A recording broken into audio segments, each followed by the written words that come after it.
बसंत पंचमी का त्योहार क्यों मनाया जाता है? जानिए कैसे हुई इसे मनाने की शुरुआत। बसंत पंचमी को श्री पंचमी, ज्ञान पंचमी भी कहा जाता है। यह त्योहार माघ महीने के शुक्ल पक्ष की पंचमी तिथि को पड़ता है। इस साल बसंत पंचमी 14 फरवरी 2024 को मनाया जाएगा। आइए जानते हैं बसंत पंचमी और कब इस पर्व को मनाने की हुई शुरुआत। बसंत पंचमी एक हिंदू त्योहार है जो आमतौर पर फरवरी में वसंत ऋतु के दौरान मनाया जाता है। इस शुभ दिन पर देवी सरस्वती की पूजा की जाती है, जो ज्ञान, संगीत और शिक्षा की देवी हैं। यह त्योहार माघ महीने के शुक्ल पक्ष की पंचमी तिथि को पड़ता है।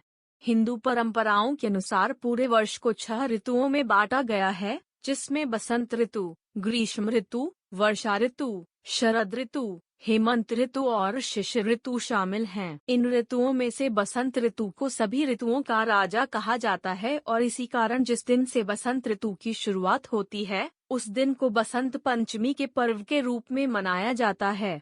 इस साल बसंत पंचमी 14 फरवरी 2024 को मनाया जाएगा। आइए जानते हैं क्यों मनाई जाती है बसंत पंचमी और कब इस पर्व को मनाने की हुई शुरुआत।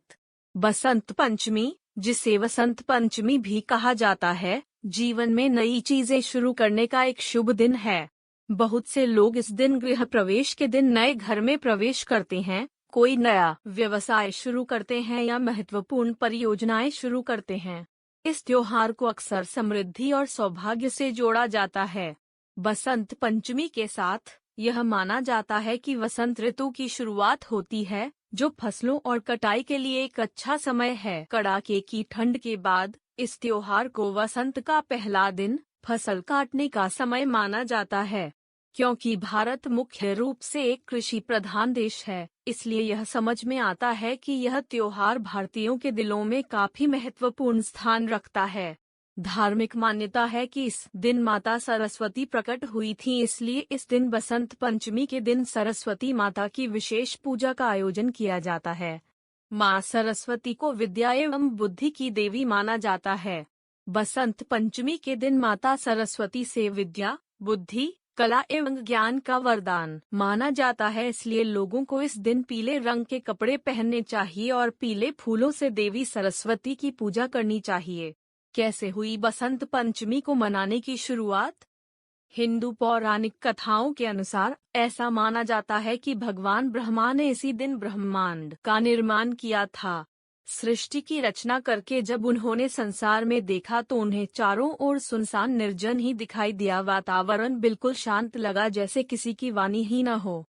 यह सब देखने के बाद ब्रह्मा जी संतुष्ट नहीं थे। तब ब्रह्मा जी ने भगवान विष्णु जी से लेकर अपने कमंडल से पृथ्वी पर जल छिड़का। जल छिड़कने के बाद एक देवी प्रकट हुई। देवी के हाथ में वीणा थी। भगवान ब्रह्मा ने उनसे कुछ बजाने का अनुरोध किया ताकि पृथ्वी पर सब कुछ शांत न हो। परिणाम स्वरूप देवी ने कुछ संगीत बजाना शुरू कर दिया। तभी से उस देवी को वाणी और ज्ञान की देवी देवी सरस्वती के नाम से जाना जाने लगा।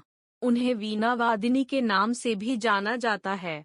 ऐसा माना जाता है कि देवी सरस्वती ने वाणी, बुद्धि, बल और तेज प्रदान किया। वीडियो अच्छी लगे तो लाइक, शेयर और कमेंट करें। तो आप सभी को बसंत पंचमी की हार्दिक शुभकामनाएं। Thanks for watching.